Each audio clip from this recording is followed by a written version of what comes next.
Хэрвээ чи хэн нэгнийг шүүмжлэмээр санагдаад байгаа бол хүн бүрд яг чамд олцсон шиг боломжууд олддоггүй гэдгийг санаж яв. Энэ бол өнөөдөр ярих гэж байгаа номын гол өгүүлэгч Ник Carraway аавынх нь хэлжсэн сургаал юм аа. Өнөөдөр алдарт F. Scott Fitzgerald зохиолчийн The Great Gatsby буюу Агуу Gatsby номын үйл явдлыг та бүхэнд товчлон хүргэх гэж байна.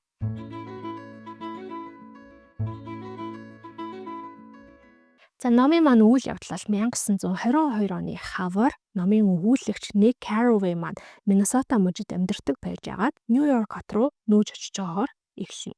За Ник бол өөрөө Йелийн их сургуульд сурсан, дэлхийн 1-р дайнд оролцсон. Дайнаас босож гэртээ ирээд амьдралаас юм уйдсан докторгүй нэгэн болсон гэж байгаа юм. Дайнд оролцож байгаа цэрэг гэдэг чи одоо адреналин, кортизол, магадгүй допамин гэдэг ч юм уу те бүх даавар нөгөө дээд зэгтээ хүртэл ялгарч байгаад энгийн тайван орчинд эргээд ирэхээр яг гарахгүй тийм тайван орчин нь уйдгартай санагддаг байх л та. Ник бол Нью-Йорк хотод ирээд Бондын худалдаачин болохыг хүсэж байгаа. За тухайн үед бол Бондын худалдаачин гэдэг мэргэжил бол одоо бүх хүний ордог, шуурж ордог тийм бүүн болж исэн ийм ажил байгаа. За дээрэс нь Нью-Йорк хот гэдэг бол өөрөө хүн бүрт өөрийгөө нэг тийм шинээр бүтээх боломж олгож исэн. Чи хөдөө тосгонд Америкийн хаанч байсан, хинч байсан байж болно. Гэхдээ чи Нью-Йорк хотод очиод өөрийгөө цоо шинээр нээгээд тийм одоо алдарт нэртэй баян чинэлэг болох боломжтой гэж ингэж үздэг байжээ. За дээрэс нь ном маань болохоор 1922 онд буюу одоо Америкийн болон ер нь дэлхийд дахина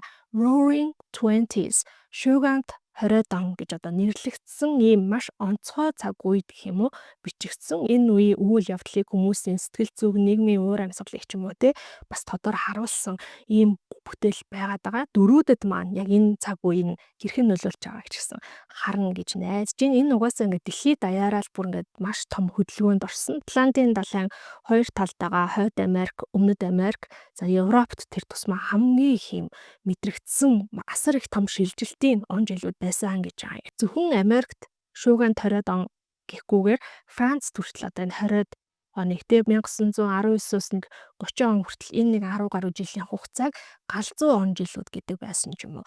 За энэ үед болохоор мэдээж дэлхийн 1-р дайнд дууссаны дараах үе байсан. Эдийн засгийн хувьд бол бүр огцом ийм том өсөлтүүд бий болсон. За хоёрдугаарт нь машин, кино, радио, зэрэг одоо шин бүтээлүүд бий болсон. Энэ хүмүүсийн амьдралд маш их өөрчлөлтийг авчрах нь бол угаасаа тодорхой. За түүнээс гадна дайны сүүлээр буюу 1917 оноос хойш хэд хэдэн жилүүдэд бол эмэгтэйчүүдийн эрхийн талаар асуудал аягүй яригддаг болсон гинэ. За энэ үеэс бол ихэнх одоо улсуудын эмэгтэй хүмүүс нь сонгуульд санал өгөх хэрэгтэй болсон. Дөнгөж 1917 онд тийм. За тэгээд тэрнээс гадна ер нь бол энэ дайн болон 1918 онд илүү гарсан Spanish flu гэдэг байгаа. Испани ханайд гээд яг ковид шиг юм дэлхий дахныг хамарсан цар тахал бас тархсан. За эндээс хүмүүс юу гэж бодсон юм бэ гэхлээр ер нь амьдрал гэдэг чинь айгүй богинохон зүйл байдгийн байна. Айгүй хэврэх зүйл байдгийн байна гэд тэрнээс улбаалаад ч гэсэн хүмүүст ер нь амьдралыг тултлан мэдрэх тийм хэрэгцээ, тийм мэдрэмж үүссэн юм шиг байна. Энэ бүх зүйл дээр нэмэгдээд jazz хөгжим гарч ирсэн. За jazz хөгжим бол тухайн үеийн залуучуудын хамгийн их сонсдог хөгжмийн төрөл болсон. За энэ дээр нэмээд эмэгтэйчүүд нөгөө төрөүний нэгдүгээрт нь сонгуульд санал өгөх эрхээ олж авлаа. Хоёрдугаарт нь амьдрал бол богинохон юм байна гэдэг нэг юм нийгмийн мэдрэмжээс шалтгаалаад илүү чөлөөтэй хувцас өмсч гисэн гинэ. Түүхэндээ одоо анх удаа эмэгтэй хүний палаж нь богинохон болсон гэж байгаа байхгүй юу? Гэхдээ тэр нь хизээч өвдөгнөөс дэшээ бол байгаагүй. Яг ингээд өвдөг хүртлээр юм богинохон палажийг эмэгтэй хүн зориглоод өмсдөг болсон. За дээрэс нь өмнө нь бол ингээд амар хатуу корсеттэй дандаа юм дээд бие барьсан тийм палаж өмсдөг байсан бол 1920-ад оноос эхлээд энэ палажных нь загвар нь ийм сул шулуун загвартай болсон. За энийгээ дагаад эмэгтэй хүний нөгөө бие галбирт тавих шаардлага хүртэл өөрчлөгдөж байгаа шүү дээ. Hourglass гэж ярьдаг элсэн цаг шиг биеийн галбираас илүүтэйгээр ийм илүү шулуухан буюу одоо нэг хувцсныхаа загварт нь л таарсан.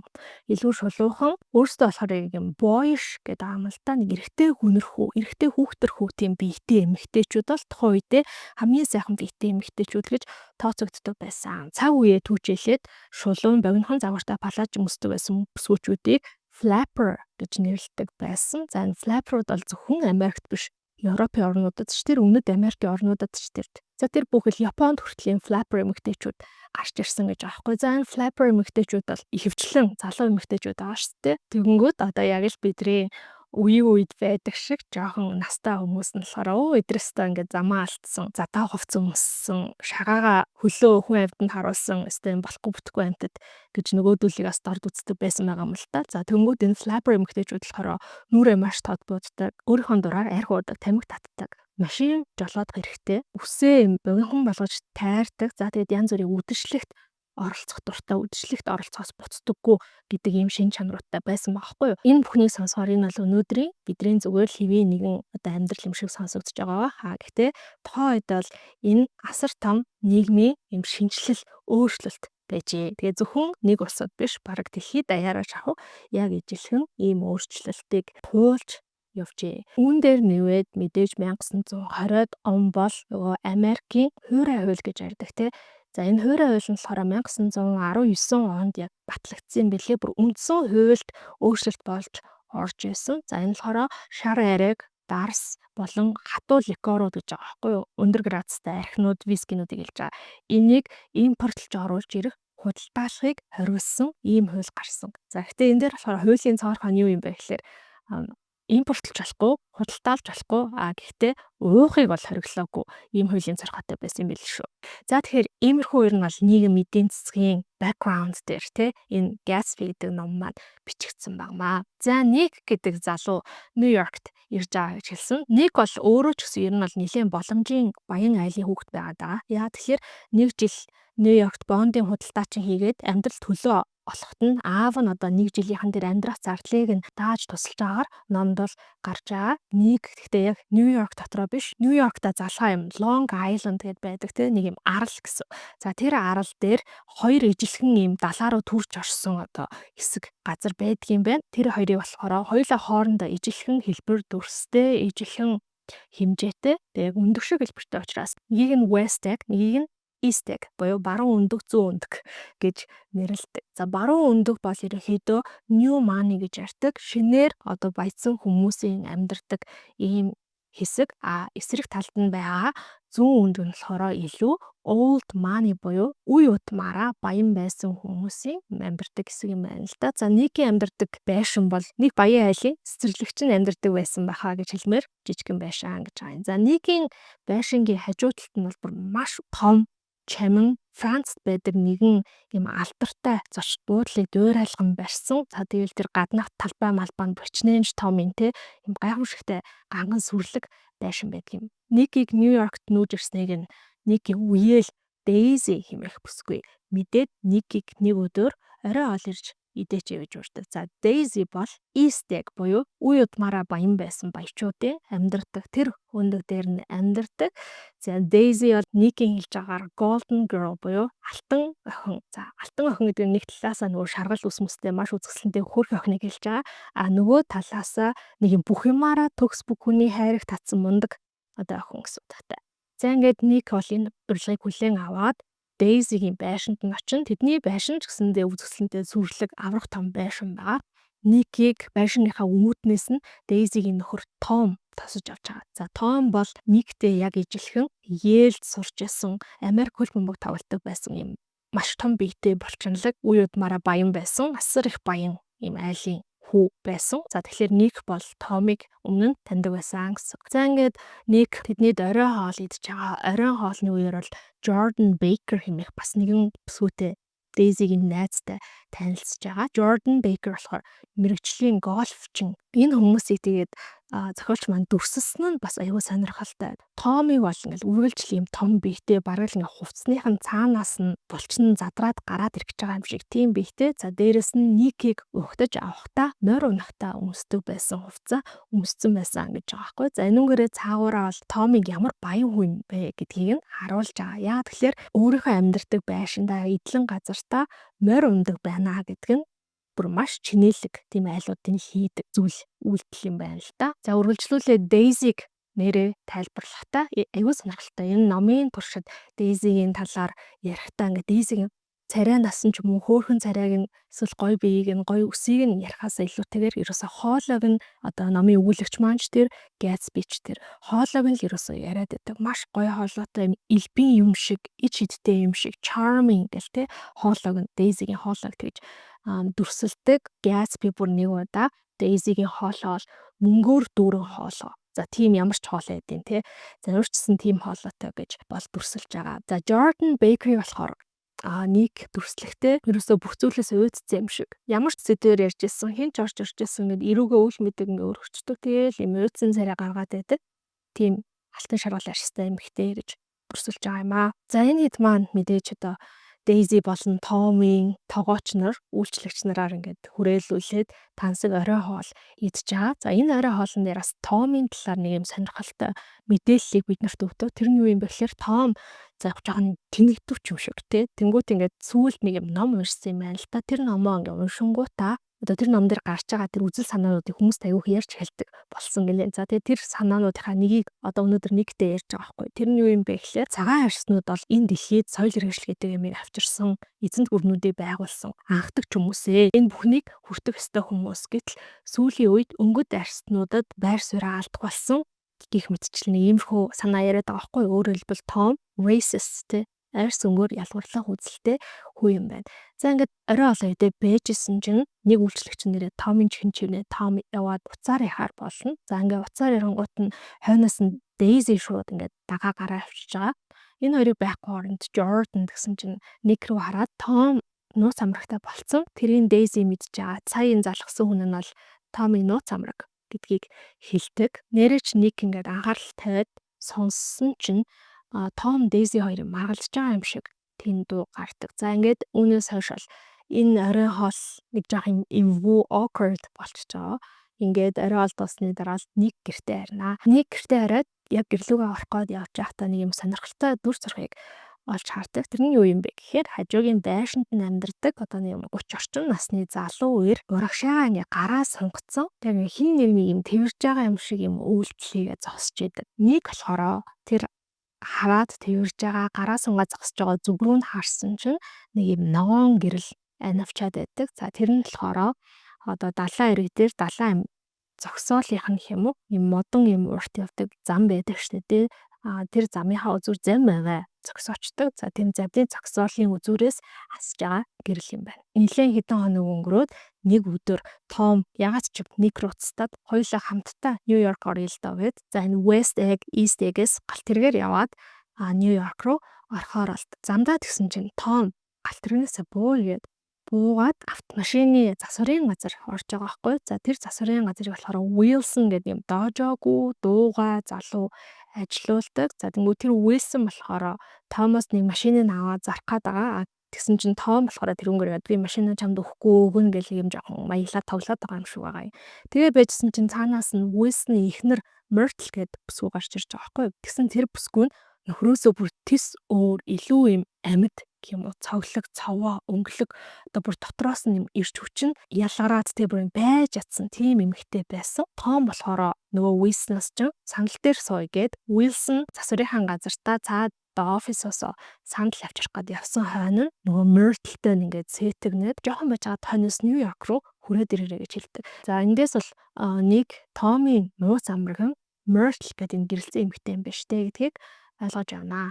За ингээ удалгүй нэг Том хоёр Нью-Йоркт очоод галт тэрэгний буудлын дээр байж итл хойноос нь Myrtle гоё палажаа солилцсон бас ингээ өөр болцсон хурж ирээд тэд нар бүгдээрээ Том Myrtle хоёрын одоо түрээсэлсэн тэр нөгөө нууц амрагийнхаа үйл ажиллагааг явуулдаг гэхээвөө нууц амрагийнхаа уулзалтыг явуулдаг тийм байранд очиж байгаа байхгүй юу. Myrtle нь болохоор тэнд чинь ингээл ер нь нэг юм чанга хашгичаал урилж чарлаа. За би өстө дүүгээ дуудчихъя доод айлын хөршөөдөө дууд юм уу тэгээд нилээ дүүн цуглуулад тэд нэр ингээ бүгдээрээ ууж байгаа. Уугаад нилээ согтно. Нийгийн хувьд бол амьдралдаа хоёр дахь удаага нилээ согтч үзсэн нь энэ тохиолдол байсан гэж байгаа байхгүй. За ингээ нилээ ууцсан нилээ халдсан хүмүүс чи юу болсон бэ гэхээр мэдээж хооронд нь ямар нэг маргаан гарна шүү дээ. Myrtle Daisy-гийн талаар Daisy-гээ ярьсан чинь Tom гинэ дуурлаад чи бити Daisy-гийн нэрийг хэлээдэ гэж байгаа байхгүй. Тэгмэд Myrtle ер нь хэлсэн чи яа тийм Daisy гэсэн чинь Tommy өөр өрөнгөтэй шууд Myrtle-ийг алгадаад авчаа. Тэрнээс нь болоод баг Myrtle ингээд хамар нь хугараад цус алднаа. West Egg байдаг тэр аврах том сүрлэг хаштай Gatsby хагасаа өдрөөлгөн бүр маш гайхамшигтай үдшилгүүдийг зохион байгуулдаг гинэ. Яг хажууд нь амьдардаг болохоор Ник одоо тэр том байшинд юу болчин хэн орж гарч ийн гэдгийг нь үргэлж хардаг. 7 хоног болгон тэр үдшилгтээ бэлдээ тэдний гэрлүү одоо Европоос импортлж оруулж ирсэн ховор нандин жимс уух зүйл цэцэг гэд маш тансаг зүйлүүд ордог. Хідэн аран үйлчлэгч тоогооч ажилдаг. Хагасаа өдрөл бүр агуу гайхамшигтай үдшилэг хийгээд тэр нь бараг үүр задал өглөө болтол үргэлжилдэг. За тэгээ хамгийн сүүлчийн зочин өглөө гараа явсны дараа үйлчлэгч нар нь том харшиг цэвэрлээд үлддгийг. За эхний хэдэн үдшилэгт нь бол Ник ямар нэгэн байдлаар өргөдөхгүй байжгаад нэг хагасаа өдөр үдшилгийнхэн урилгыг хүлээн авдаг. За ингээд Никийн хувьд анх удаага Gatsby-гийн үдшилэгт очиж үзэж байгаа. Gatsby-гийн үдшилэгт очиж үзээд Ник яг хоёр зүйлийг анзаарна. За эхнийх нь бол тэнд ямар их хэмжээний мөнгө өрсөж байна. Гингүүд Gatsby-г угаасаа одоо шин баян гэж ярьдаг те. Шин баячуудын адилаар мөнгийг юу ч биш гэж үзээд ямар их зүйл цацаж байна вэ? Old money хүмүүс бол мөнгийг тэгж өрдгөө байна л да. Тайзан дээр нь амьд хөгжим гарч ирэл Нью-Йоркийн хамгийн алдартай The Broadway-д дуулдаг ч юм уу те дүүрийн дуучныг авчирч дуулуулаад зүсэн зүйлийн entertainment байдаг. За хоёр дахь анзаарсан сонин зүйл нь юу юм бэ гэхээр тэнд үдшилтэд ирж байгаа хүмүүсээ хинэнч яг энэ үдшилийг зохион байгуулж байгаа Gatsby гэдэг хүн хин юм бэ гэдгийг мэдтгүү. Тэр бүх хүмүүс үдшилтэд нь ирээд хоолыг идээд дарсыг уугаад хөгжмийн сонсож баясж байгаа. Гэхдээ бүх ярианы сэдв Gatsby өөрөө байдаг. Gatsby гэж хин юм бэ гэдэг бол хүн болгоны толгойд байдаг асуулт байгаа. За тэгмүүд мэдээж энийгээ дагаад маш олон хов живүүд явна шүү дээ. Gatsby Германы тагнуул байсан гэсэн. Gatsby Германы эзэнт хааны тим юмных нь үеэлнэ. Одоо ойрын хамаатна гэдэг ч юм уу. Оксфорд их сургуулийг төгссөн гэсэн. За тэгээд тэр ч бүхэл Gatsby өмнө нь хүн алж байсан гэлээ гих мэтчлэн юм хов живүүд бол хаа сайгүй өрнжээдэг. За энэ үдшилэг дээр Ник Jordan Bakerтэй буюу нөгөө Daisy-гийн найзтай таарна. За Daisy-гийн найзтай таараад жоох юм ярьжсна. Хоёулаа ерөөсөө энэ үдшилийг зохион байгуулж байгаа тэр одоо хүлээн авч байгаа Gatsby-г олоод юм талархлаа илэрхийльгээд тэр Gatsby-гийн аврах том байшин дотор ингээд хайгаа явж байгаа шүү дээ. Тэгж явж байгаад нэг номын санд ирдэг. Тэгсэн чинь номын санд нэг хөгшрөө ах сууж байна. Том цуцаануудны шил зүцсэн. Тэр ахын хувьд энэ номнуудыг би бүгднийг зөвхөн л интерьер дизайн зориулсан одоо хуурамч ном гэж бодчихсон чинь бүгдээрээ жинхэнэ ном биш дээ. Маш их гайхширсан байдалтай сууж идэг. Ник Jordan хоёроо тэр үний нэг тоохгүй цаашаа явж байгаад Gatsby-гээ олохгүй болохоор нэг ширээн дээр суугаад бас нэг хэсэг хүмүүстэй юм яриад уугаа сууж идэг.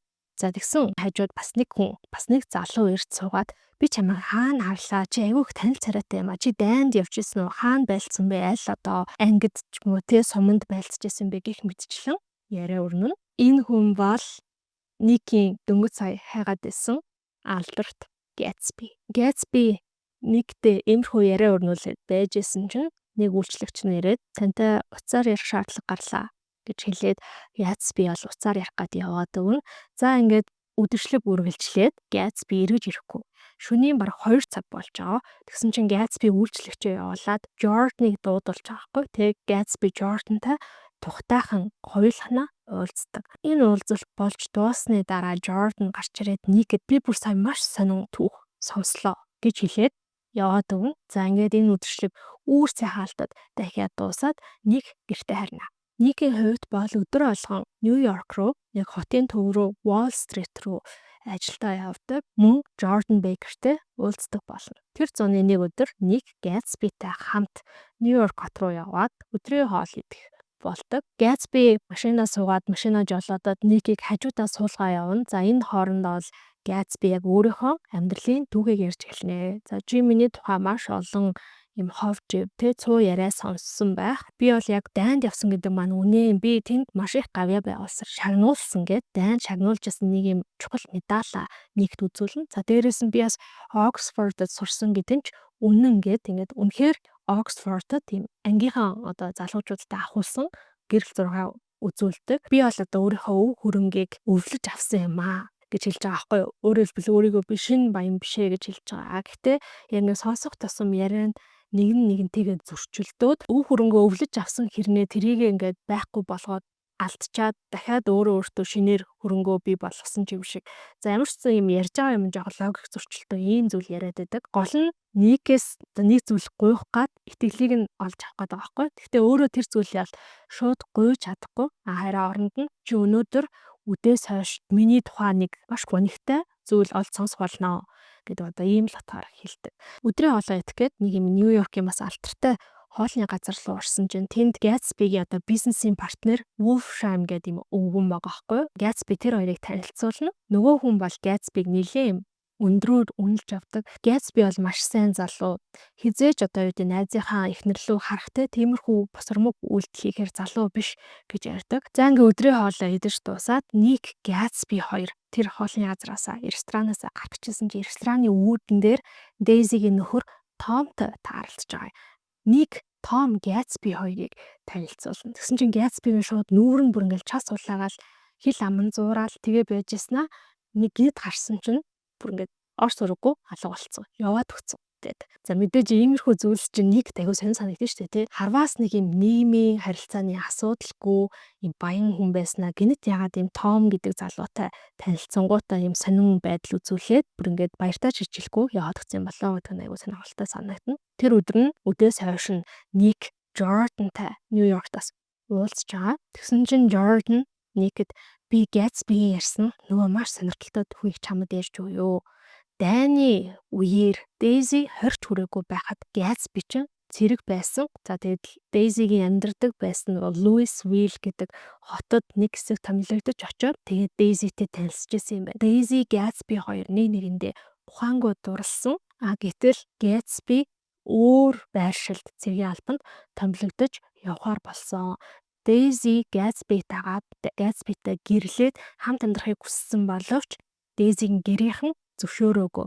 За энээс 1 жил гаруй хугацаа өнгөрөөд дурлалт хоёр бол хоёр талд амьдраад байгаа.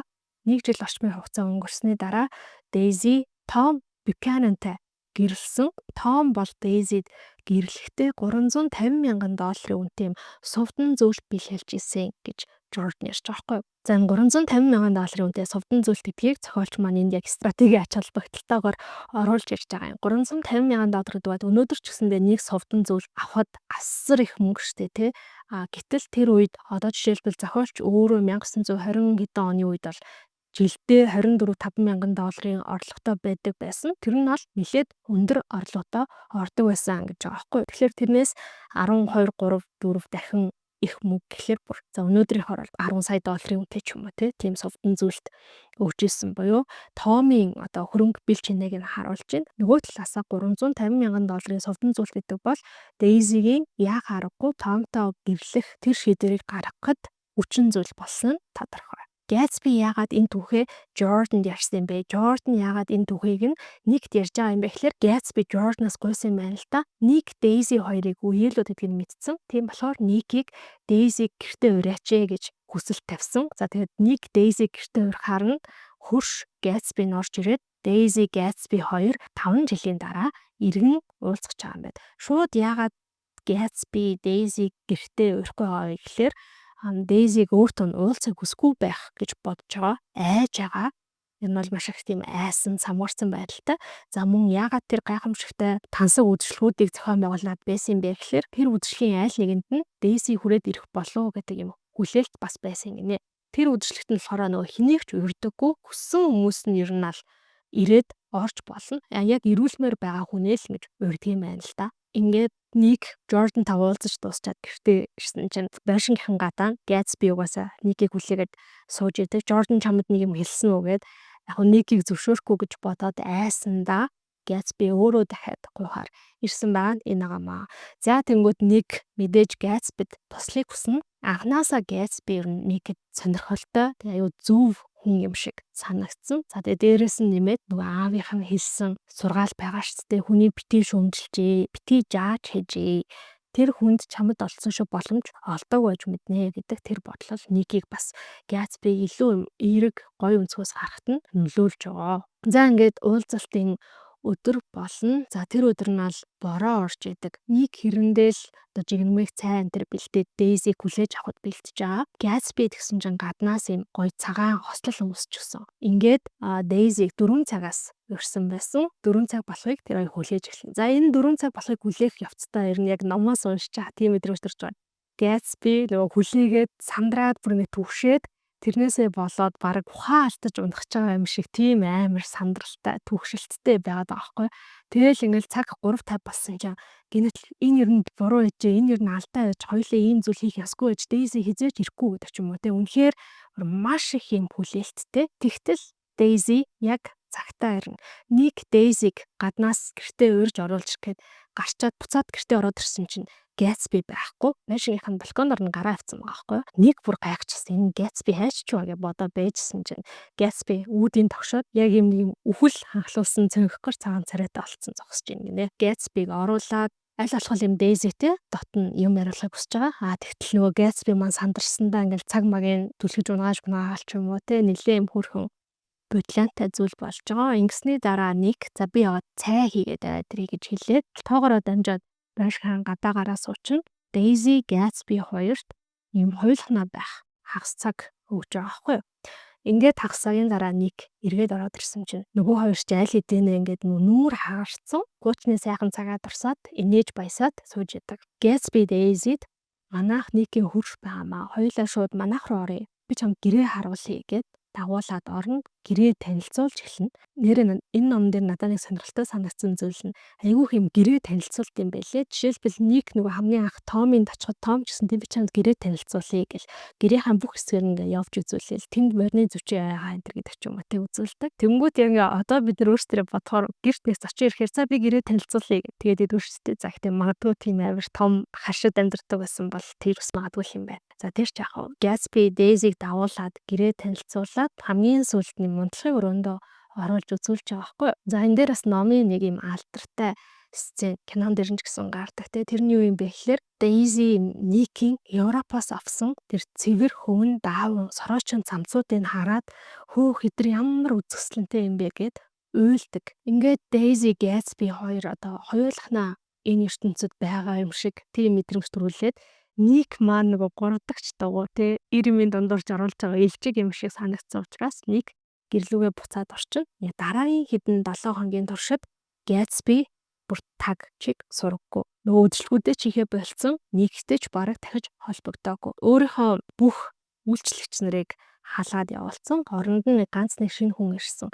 За өмнө нь бол Gatsby-гийн одоо байшин гадаах зүлэг үргэлж юм тайрчихсан. За одоо төгс гэж хэлэхээр те хевс шиг байдаг байсан бол одоо тэр нь ургаж мургаад нэлээд мундуу сундуу болчихсон байдаг. Хэдэн 7 хоногийн дараа нэг өдөр Gatsby Никийн гэрт ирнэ. За ингээд яагаад хэдэн 7 хоног тагчиг байсан үдшилгээ болсон бэ гэдгээ ярихдаа Daisy тэр хоёр бол янаг амаргийн харилцаа холбоотой болсон гэдгийг хэлнэ. Гэтэл Daisy-гийн хувьд бол нөхрийгөө араар нь тавьж байгаа учраас энэ үйл явдлыг хинч мэддүүлэхгүй тул Gatsby гэрийн бүх үйлчлэгчийг халаад за нөгөө бизнес партнераас хамтрагчаасаа итгэлийн дааж болох хэдхэн хүнийг гэртээ үлдээсэн. Одоо цуу яриа тархаас сэргийлсэн гэдгээ тайлбарладаг. За энэний дараагийн 7 хоногийн хагасаа өдөр Gatsby одоо үргэлжлүүлээд нөгөө ганган тансаг чамин үдшилгээ зохион байгуулна. Энэ үдшилгт нь анх удаа Daisy, Tom хоёр ирдэг. За ер нь бол Daisy л Tom-ыг хоёлаа явъя гэсээр гал авчирсан байж таарна л та. За энд ирээд харахад Daisy ч тэр Tom ч тэр аль нь энэ үдшилгт маш таагүй байгаа нь харагдана. Үдшилэг дундуур Daisy, Gatsby хоёр хичнээн хамтдаа зөндөө бүжгэлсэн ч гэсэндээ үдшилэг тараад бүх зочид явсны дараа Gatsby нэг л айцтай мэдрэмжтэй үлдэж байгаа. Daisy-д энэ үдшилэг таалагдсангүй. Дээрээс нь Daisy намайг өөрт нь хичнээн их хайртай юм бэ гэдгийг юусаа харахгүй багш байна гэж Gatsby Ник-д одоо гомдолж байгаа байхгүй юу? Ник болохоор эндээс нэг зүйлийг олж харт. Тэр нь юу юм бэ гэхээр Gatsby түр олон жил Daisy-г хүлээсэн болохоор ч тэр юм уу те. Олон жил Daisy-г хүссэн болохоор ч тэр юм уу. Daisy-г яг байгаагаар нь хардаггүй. Idealized буюу тэр хүний хувьд одоо бид нар өөрсдийнхөө дуртай алдартай дуучин эсвэл жүжигчин ямар хүн гэж хардаг байлээ те. Ямар ч өөсөйгөө төгс одоо өөр юу гэдэг. Яг тэр шиг хаадаг болцсон юм байна. Daisy бүр маш өндөр хүлээлт тавьсан байгаа юм байна. Гэт нэг бүр дотроо яана Daisy тэр хүлээлтт нь хүрч чадах болов уу гэж гайхаж боддог. Тэр зуны хамгийн халуун өдөр Daisy Gatsby болон Ник-ийг гэртээ урьдаг. Ник Gatsby хоёроо урилгыг хүлээж аваад Daisy-гийн гэрт нь очино. Tom одоо ирсэн зочтой аль болох дайлгал уух зүйл энэ төр бэлтэж байгаа шүү дээ. Тэгээд түр уцаар явах гай гарцсан хойно Daisy Gatsby-г очиж урвал дээр нь үнсдэг ч юм уу те. Ингээ байж итэл гаднаас Daisy-гийн охин нь гүгээд ирнэ. Энэ хүртэл Daisy-гийн охин баг огт дурдаг таагүй 3 настай охинтой байгаа байхгүй юу? Охин нь ээжээ гэл гүйж орж ирэл Daisy оо ямар хөөрхөн юм бэ гэл Gatsby энэ миний охин гэл танилцуулчаал тэгэл охины хасрагч нь охиныг аваа явчихж байгаа. Угаасаа охиндоо ингэж ханддаг тийм дотн биш байсан юм бэлээ. Ингэснээ дараа бол дахиад нөгөө Том чин Gatsby-г дагуулад Gatsby-д гэрээ танилцуулна.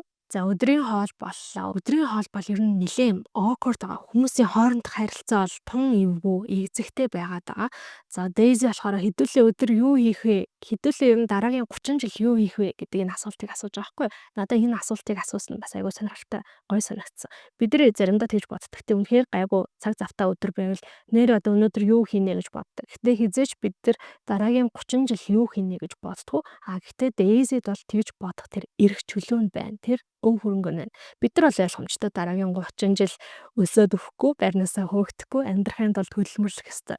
Энэ үе дамжсан одоо old money хөвс чи ерөөсөө тийм хэрэгцээ шаардлага байдаггүй юм байна. Тэгэхээр дараагийн 30 жил юу вэ нэ? Тэ нэрээ ингээл өдөр болгон бараг ижлэгэн шахуу амьдраад байх юм уу гэдэг ийм том асуулт байгаа байхгүй юу? Зөвхөн энэ асуултаар зохиолч маань үе дамжсан баян хүмүүсийн одоо бол ерөн шинэ баячуудад ч гэсэн тохиолддог байх л та. Им privilege гэж ярьдаг те давуу эрхийг нь ганцхан асуултаар л ингэ харуулчих жоохгүй. Тэгэхээр ингэсний дараа бол Daisy хэдүүлээ хот руу явъя гэд нилээ ятгасны эцэст тэд нар бүгдээрээ хот руу явахаар болно. За хот руу явахын яг өмнөхөн Daisy ингээ Gatsby-г нилээ ширтэж харж байснаа. Чи яг рекламн дээр гардаг залуу шиг харагдах юм аа гэж хэлж байгаа байхгүй юу?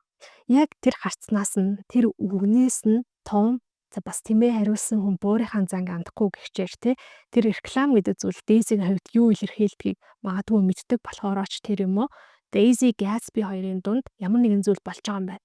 Энэ хоёрын явуулцж байгаа юм байна гэдгийг нь Том мэдчихнэ. Тэнгүүдээ Томын шууд уур нь за тэгээ хот руу явъя. Нэг виски авчи гэл нэг альчууранд виски аваад ингээд энэ хэд бүгдээрээ хот руу явахаар болт. За хот руу явахын өмнө гэсэн чинь Том аягуулсан Gatsby-гийн унаж ирсэн шар машиныг би унана. Чи миний машиныг унаж гэж тэгж байгаа байхгүй юу? Томтой хамт Nick, Jordan хоёр Томын машинаар Gatsby, Daisy хоёр ингээд Нью-Йорк хот руу явж байгаа. Замдаа Том Wilson-ы машин засварын газар төр зогсоод бензин машинд нь хийдэг. За энэ үед бол Wilson ирээд Томоос чи надад нөгөө машинаа зарахгүй мүү? Тэр машиныг чинь би зараад олсон орлогоороо ерөөсөө эхнэрийгээ аваад баруун зүг рүү явлаа. Одоо Лос Анжелес ч юм уу те тэр хавцаа явлаа гэдэг хэлдэг байхгүй. Тэгсч Том тэрийг сонсоод бүр царайнд хувхаа цайгаад тэрийн хажуунаас Nick ингээд хамт явж байгаа учраас хараад байж байгаа штэ те. Nick-ийн тайлбарлаж байгаагаар тэр үед бол Томын амьдралын юм аюулгүй байдал нь зүгээр тэр чигээрээ байхгүй болцсон.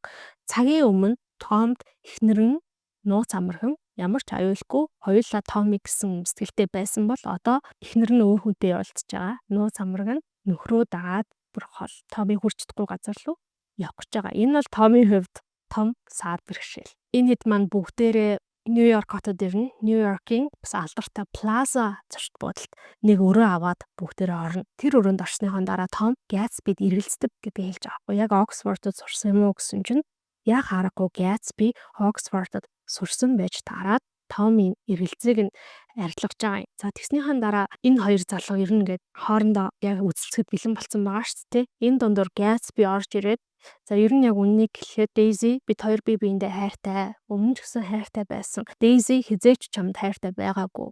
Тэгэхэд Tom бүр ингээд тал хийгээд явчихж байгаа. Gatsby өргөжлүүлээд Daisy чи Tomд хэлээч чи надад хайртай үсттэй гэсэн чинь Daisy яагаад заавал надаар энийг хэлүүлэх гээд байгаа юм бэ гэж байгаа байхгүй. Тэнгүүд Gatsby Daisy энэ үнэн бол чи хэл гэд Daisy нэлийн юм шахамдуулаад Daisy яхахгүй тийм ээ би Gatsby-д хайртай гэж хэлдэг. Tom мэдээж эсэргүүцсэн шүү дээ тий.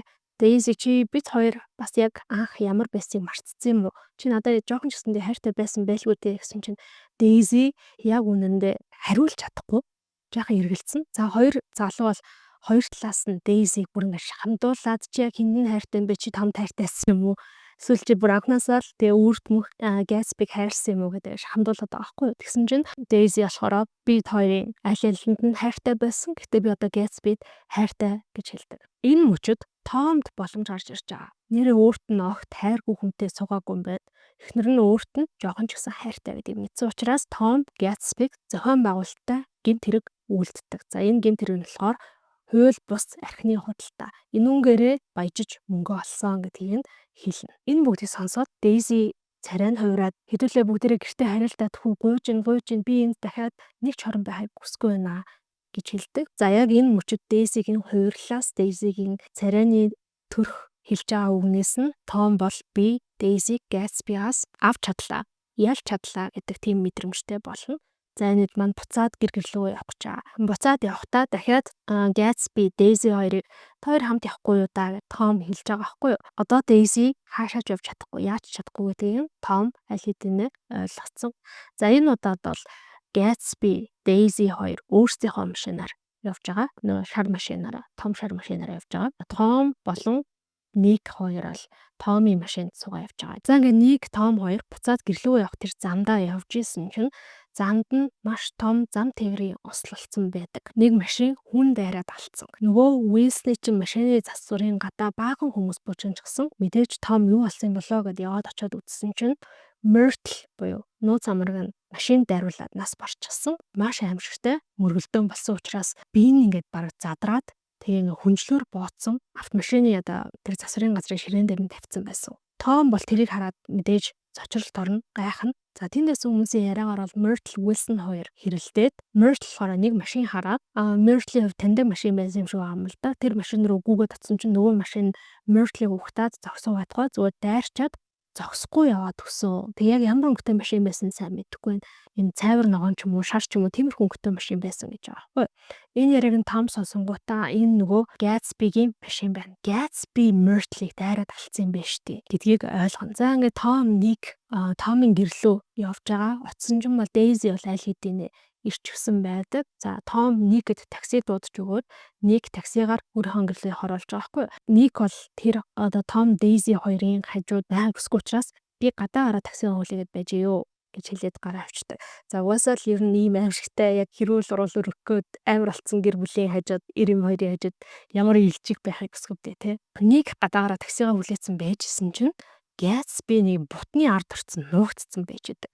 Яаж байгаа гэдгийг асуусан чинь Gatsby-ийн хувьд Daisy-гийн аюулгүй байдалд нь санаа зовсон гэж байж байгаа байхгүй юу. Том нь ирээд Gatsby Daisy хоёрын хоорондох асуудлыг мэдсэн учраас яаж ч магадгүй тийм болохоор би Daisy-г аюулгүй өрөөндөө ороод гэрлээ унтраад унтчихна энд хүлээнэ. За нэг тэнгуут нь тийм үү би одоо тэгвэл яаж ин хараат хийгээд хальт ингээд байшин тойрч очоод нэг цанхоор нь харсан чинь Том Daisy хоёр хэрэлдэх зодтолтонд байтугай гэртээ ширээн дээр хоолоо тавьсан ширээнийхээ хоёр талд суучихсан аль хэдийнэ эвлэрсэн харагдаж байна гэж байгаа.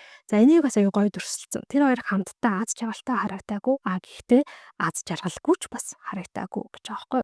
Нэг гэргэж ирээд Gatsby уулна бүхэн зүгээр байна. Одоо хойлоо явъя л та гэрлүүгээ харьцгаая гэж хэлсэн боловч Gatsby би Daisy-г хамгаалахгүй болохгүй гэж хэлээд тэндээ үлдэхээр шийддэг. За Ник бол гэрлүүгээ буцаа явна. Ник тэр шөнө унтахгүй байжсэн чинь өглөө нар дээр гарсны дараа Gatsby гэртээ эргэж ирээд Gatsby Ник хоёр хамтдаа Gatsby-г өглөөний цай уудаг. За энэ өглөөний цайны үеэр бол Gatsby Никэд яг өөрийнхөө үнэн түүхийг ярьж өгдөг. Богино хугацаагаар Louisville гэдэг Америкийн өмнөд хэсэгт оршдог нэг юм хот руу Gatsby зэрэг татагдсныхаа дараа очдог. Тэнд Daisy-тэй танилцсан. Daisy-гийн тэр чинээлэг баян гэр бүл амьдардаг том байшин Daisy-гийн өдөр болгон өмсөж байгаа цэвэрхэн чамин хувцс. За хамгийн гол нь Daisy бүр бусад ирчүүд хүртэл зүрхээ алдаад те хөлөө уулгах шахаад гүйтгэнд Gatsby-д тухайн үед маш гүн сэтгэл төрүүлж исэн. Гэтэ тэр олны дундаас Gatsby ялгарч чадаад Daisy-тэй уулздаг болсон. Тэр бүхэл Daisy-тэй хамт хүртэл хонжсэн байгаа юм. Daisy-тэй болцохын тулд Daisy-тэй хамт хонохын тулд Gatsby өөрийнхөө үнэн түүхийг Daisy-д огтхон хэлээгүй. Өөрийгөө тийм ядуу гаралтай, ядуу айлын хүүхэд гэж огт хэлээгүй. Харин оронд нь өөрийгөө яг өөртөө найдлахын зэрэг зиндааны хүн гэдгийг ойлгуулсан байгаа юм аа. За ингээд ганцхан сар тэнд байсныхаа дараа Gatsby олд явсан.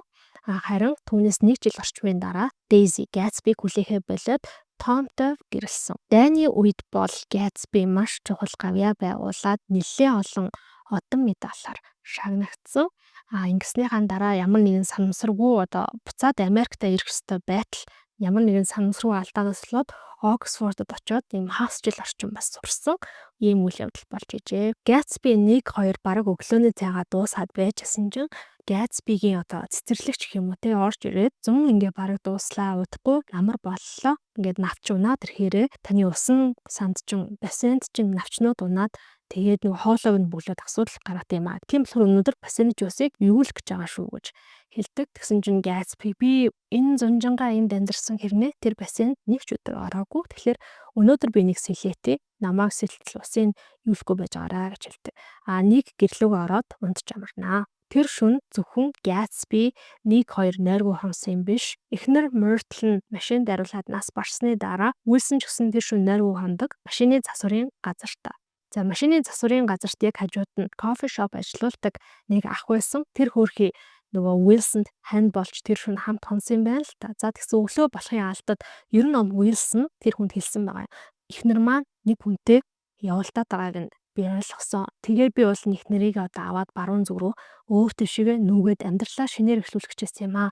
Эхнэрийнхаа хүртэх ёстой бүхнийг нь одоо би өгөхөд өөрийгөө бэлтжижсэн. Би айгу тэнийг амьдарч байсан байлээ. Гэтэл эхнэрт минь одоо энэ зүйл тохиолдчихлоо. Би эхнэрийг минь алсан хүнийг олж чадна. Надад тэрийг олох арга байгаа гэж хэлсэн байгаа байхгүй юу. За тэгээ кофе шопын хүн бол төрхөн зур бас өөрөө ядраад дүг хийгээд сэрсэн чинь Wilson байхгүй болсон байсан. Дараа нь бүр ингээд одоо нэг олон жилийн дараа хэрэг бүтээлээс нь л гарсан юм шиг байгаа юм л да.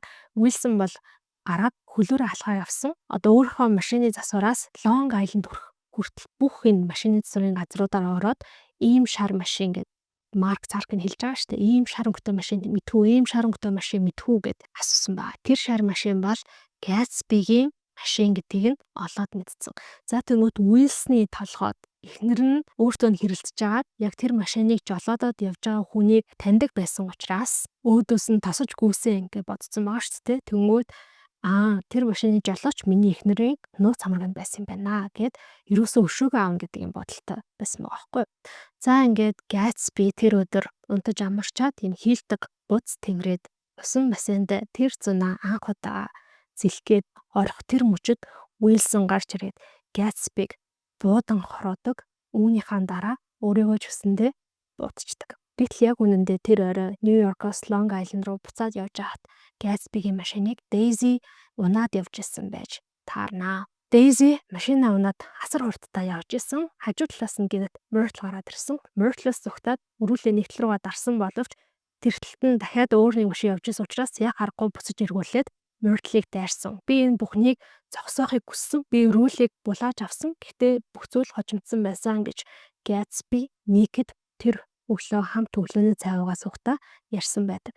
Gatsby-г нас барсан гэдэг цуу яриа одоо тэр ховч бол бүр асар хурдтай тархах нь ойлгомжтой. Gatsby-г нас барсны дараа гэрийнх нь гадаа нэм зургийн аппараттай сэтгүүлчэд ирчихсэн. Ерөөсөө олж болох ямар л хэм жижигхэн хамгийн жижигхэн ховч юу л вэ? Тэрийг ингээд тас шуу шиг ингээд түүх гээд байж байгаа. Wilson Gatsby буудаад алсан гэдэг нь ингээд тарцсан учраас хүмүүс Gatsby Myrtle хоёрыг хоорондоо нууц хамрагын харилцаатай байсан байна гэж таамаглаж эхэлдэг. Nick-д нэг л юм муу зүүн совин татаад Gatsby буудуулсны дараа гэрт нь яваад ордог. За ингээд Gatsby-г олсон хүн бол Nick болон Gatsby-гийн үйлчлэгч хоёр байдаг. Nick Gatsby-г нас барсныг мэдэнгүүтээ шууд Daisy-г руу уцсаж байгаа. Тэгсэн чинь Daisy-гийн ч гэсэн тэгээ гэрийн үйлчлэгч нь аваад Tom Daisy хоёр өнөө өглөө ачаагаа багж аваад явсан. Хаашаа явсныг мэдэхгүй, ямар хаягаар захил бичгийг мэдэхгүй, ямар утасны дугаараар ч холбогдохыг мэдэхгүй гэж хэлдэг. Ингээд Nick Gatsby-гийн оршуулгыг зохион байгуулахаар боллоо. Оршуулганд нь мэдээж хамгийн ойр татны хүмүүс найз нөхдөд нь мэдээлэл өгөөд тэр хүмүүс нь бүгдээрээ тэр өдөр ингээд цуглараад тэр хүнийгээ дурсдаг шнэ тэ. Гэтэл Gatsby-гийн оршуулганд ирэх нэг ч хүн олдоггүй. За тэр байтугай бизнесийн партнер нөгөө Wolf Shine гэдэг өвгөн рүү залгах гэд тэр хүртэл би бусдад алуулсан хүний оршуулганд оролцдоггүй гэдэг юм дүрм ёстой гэж хүртэл хэлж байгаа байхгүй юу. Daisy Tom хоёр сургаггүй алга болцсон. Jordan руу ярьсан чинь Jordan би өөр хүнтэй сүү тавьчихсан очиж чадахгүй гэж хэлдэг. Тэр зунжангаа Gatsby-гийн гэрт нэрээд тансаг үдшилэгт Gatsby-гийн хоолыг идэж дарсыг нуусан хүмүүсээс хинэн ч ирэхгүй. Нэг ч хүн ирэхгүй. Gatsby нас барснаас 3 хоногийн дараа Gatsby-гийн гэрт нь одоо нэг юм телеграм ирж байгаа юм л та. Тэр телеграмд нь болохоор би очиж гинэ. Башуулга төр байлгаж агаарай. Henry Gatz гэдэг хүн ийм телеграм явуулсан байдаг. Тэгэхэд хоногийн дараа тэр Хенри Гац гэдэг хүн нэрлээ. Тэр нь болохоор нэг юм өвгөн ядруу хүн хувцс өмссөн, харваас хямдхан хувцс өмссөн тийм өвгөн байдаг. Тэр нь болохоор Gatsby-гийн яг төрсөн аав нь юм байна. Ингээд Gatsby-гийн түүх бол бидэнд илүү тод болж эхэлнэ. Аав нь Naked Gatsby-гийн түүхийг ярина. Gatsby бүр багасаа л бусдаас юм өөр хүүхэд байсан гинэ. Аав нь нэг юм цаас байнга төрөвчөндөө авч явдаг. Тэр цаасан дээр нь болохоор Gatsby ингээд өдрийн хуваараа бичсэн. За жишээ нь өглөө 6 цагт сэрнэ 6:15-аас 6:30 хүртэл дасгал хийн. 7:15-аас 8:15 хүртэл study electricity гэж яг цахилгааны талаар сурна. 8:30-аас 4:30 хүртэл ажиллана. 4:30-аас 5 хүртэл бейсбол, спортоор хичээллэн. 5-аас 6 цагийн хооронд хэрхэн урам яруу ярих те өөрийгөө биеэ зөв авч явах талаар practice дасгал хийн. 7-оос 9-ийн хооронд study needed inventions буюу шинээр зохион бүтээж болох юу байна тэр зүйлийн талаар судална гэсэн ийм цагийн хуваарьтай байдаг. Тэгээ энийг уншаад надаас яг миний хүүхэд нас гэх юм уу амар санаанд орсон. Би ингээд 4-5 модоор ингээд тахтаа яг иймэрхүү цагийн хуваар амар гаргадаг. Тэгээд бүр цагийн хуваараа маш нарийн баг 5-10 минутаар ингээд гаргацдаг. Тэгээд тэрийг ингээд бичээл өрөөнийхөө хан ман дээр наачдаг байсан байхгүй юу. Тэгэнгүүт хамгийн гол нь тим нарийн гаргацсан цагийн хуваарийг чи ингээд дагахад амар хэцүү шүү дээ. Тэгэл хитгэн хоноод л нөгөөт нь ингээд бүтэл бүтцдэг. Яг тэрийг маань ингээд дурсгасан. Гэхдээ нөгөө талаараа энэ нь болохоор яг тухайн хүний бас амбицийг ч юм уу харуулж байгаа юм шүү байгаа юм. Тэр би бас хүүхэд байхдаа нилээдгүй амбицтай л хүүхэд байсан юм болов гэж боддог. Аавынхын хувьд бол энэ бол барах зүйл байгаа байхгүй юу. Миний хүү бүр багасаа л ийм хүү байсан чи хартаа хүү маань 17 настайдаа гэрээсээ зогтцсон. Уул нь бол ингээд ажиллаад аав ээжийнхээ амьдралд нь тосч гостой байтал гэрээсээ цухтаа явцсан. Тэр үед нь бол би хүүдээ айгүйх гомдчихсэн. Гэтэ эргээд харахад миний хүүгийн зөв байсан юм байлээ. Тэр бүхний ачаар л миний хүү ийм амжилтанд хүрч чадсан гэл. Гэрийг харахтаа бүр ингээд уул нь хүүн нас барцсан байгаа. Гониглох ёстой байтал гэрийг харахтаа ингээд бүр багцсан, гайхсан, биширсэн хүмүүдээр хараад байдаг. Gatsby нилээд баяцсныхаа дараа төрж өссөн хоттой очиод аавдаа байшин авч өгчсэн юм дээлээ. За тэгээд аав хүүг хоёр эвлээд нэг уучлсан ч юм уу те. Ийм зүйл болж байгаа юм аа. За ингээд Gatsby-гийн оршуулгын өдөр болно. За оршуулганд нэрдэл гэрээ үйлчлэгч нь Nick Gatsby-гийн аав. За тэгтэл харин нэг сонирхолтой зочин ирнэ. Тэр нь болохоор нөгөө Jordan Nick хоёр Gatsby-ийн үзлэгт анх очиход номын санд нэг хүн энэ номнууд чинь бүгдээрээ үний юм биш үү гэсэн сууж яадаг шүү дээ. Тэр хүн бас Gatsby-гийн оршуулганд нь ирнэ. Тэр намар нь 10 сард нь Nick Нью-Йорк хотод явж агаад гудамжинд Tomтой таарна. Тэгээд Nick шууд Томоос тулгаад асуучдаг. Чи тэр өдөр Wilson-д яг юу ч хэлсэн юм бэ гэд. Тэгтэл Томми ингээд царай нь хувхаа цагаа явчихж байгаа. Эндээс нь Ник бол за би яг зөв асуулт асуусан юм байна. Буюу Ник Wilson-д Томмиг яг хэлсэн байх тэр машины эзэн гэдгийг хэлсэн байх гэдгийг сэжиглээд байсан байгаа байхгүй. Тэгээд тэр сэжигээ бол үний юм байна гэж баттгцсан. Том ч гэсэн өөрөө хүлээн зөвшөөрдөг. Би Gatsby тэр машины эзэн гэдгийг нь Wilson-д хэлсэн гэх. Том Daisy-г тэр машиныг унж авсан. Daisy Myrtle-ийг дайрсан гэдгийг нь одоо хүртэл мэдгүй байгаа юм байна. Нэг ч гэсэндээ Томд энэ тухай хэлэхгүй байхаар шийднэ. Эндээс ч гэсэндээ бүр маш их зүйл харагдаж байгаа сте тий. Daisy ямар амар эмэгтэй вэ? Gatsby өөрийг нь хамгаална гэдгийг мэдж байгаа учраас Gatsby-г золиосонд гаргацсан. Нөхөртөө хүртэл өөрөө тэр машиныг унаж явсан гэдгийг хэлээг өөрийнхөө байр суурийг хамгаалахын тулд юу ч хийхээс буцахгүй ийм эмэгтэй юм байна. Нэг ч гэсэндээ тэгж хэлдэг. Tom Daisy хоёр бол careless ямар ч юм анхааралгүй хүмүүсээ тэд хүмүүсийн амьдралаар тоглолцоод эргээд өөрсдийнхөө тэр асар их хөрөнгө мөнгөндөө ороод нуугдчихдаг, шигдчихдэг. Тэр хоёрын хийсэн бүх алдааны үр дүнг нь бусад хүмүүс үүрдэг, бусад хүн цэвэрлдэг. Ингээд нэг за энэ зүүн эрэг бол Америкийн зүүн хэсэг Нью-Йорк хот л миний байх газар биш юм байна гэд буцаад өөрийнхөө төрж өссөн Миннесота руу нүүхээр шийднэ. Нүүхийнхаа өмнөх хамгийн сүүлийн шөнөө Gatsby-гийн байшингийн гадаа очиод тэрж байгаа юм шиг хараад гараа сунгаа зогссон байсан ногоон гэрлийг нь хартаг. Тэр нь болохоор Daisy-гийн тэр завны зогсоолынх нь уртталт нь хасдаг анивчдаг байсан ногоон гэрэл юм байна гэдгийг нь ойлгоно. Gatsby яг тэр гэрлийг хөсөж мөрөөдөж тэр гэрэл рүү тэмүүлдэг байсан шиг бүх хүн өөрсдийнхөө хүсэл мөрөөдөл рүү тэмүүлж яадаг, хязээж олдохгүй өнгөрснийг ивэж бий болох гэж зүтгэж идэг гэж хэлснээр нөхөө ном маань дуусж байгаа. Намын талаар сэтгэлээ хэлэхэд new money, шинэ баян, old money одоо үе удмаараа баян байсан хүмүүсийн хоорондох тэр харалдаан зөрчилдөө нийгэмдээ дургуй байдал гэдэг ч юм уу те мөнгө гэдэг баян чинэлэг байна гэдэг эргээд хүмүүсийг ямар юм одоо жишээ нь Daisy бол айгүй юм shallow гүйхэн гэх юм уу ямар нэгэн зүйлийг хизээж гүн боддоггүй өөрийнхөө яг цэвэр инстинктээр явдаг эмэгтэй гэдэг ч юм уу. За иймэрхүү мөнгөтэй баян чинэлэг байна гэдгийг олон талаас нь мэдээж харуулсан байгаа. Америкийн яг тэр үеийн jazz age гэж нэрлэдэг байгаа тий. Шүүгэн 50-аад он гэж нэрлэдэг байгаа. Тэр үеийн амьдралыг бас харуулсан. Хичнээн архийг хорсон ч гэсэндээ тэр нь энэ баян хүмүүсийн хэнийг нь ч зогсоохгүй байна. Эднэр уудгаараа угаал шоудгаараа шоудсаар байгаа юм байна гэдгийг хүртэл харуулж байгаа. За энэ дээр надад нэг сонирхолтой бодол төрсөн юу юм бэ гэхээр Daisy яг сансаргүй Myrtle-ийг дайрсан уу гэдэг бодол байсан.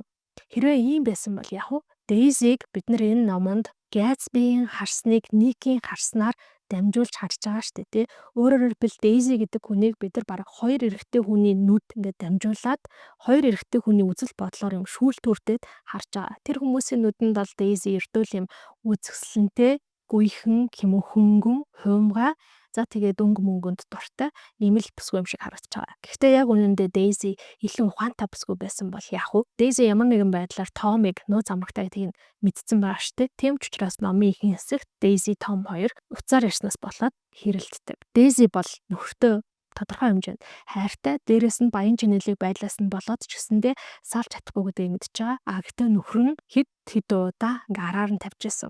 Өмнө нь Daisy Том хоёр Чикагод амьдардаг байсан. Гэхдээ Чикагоос бас л яг эмэгтэй хүний асуудлаас болоод нүгэд Нью-Йоркт ирсэн гэж тийм утга ойлгох тор зүйлийг Daisy хэлдэг.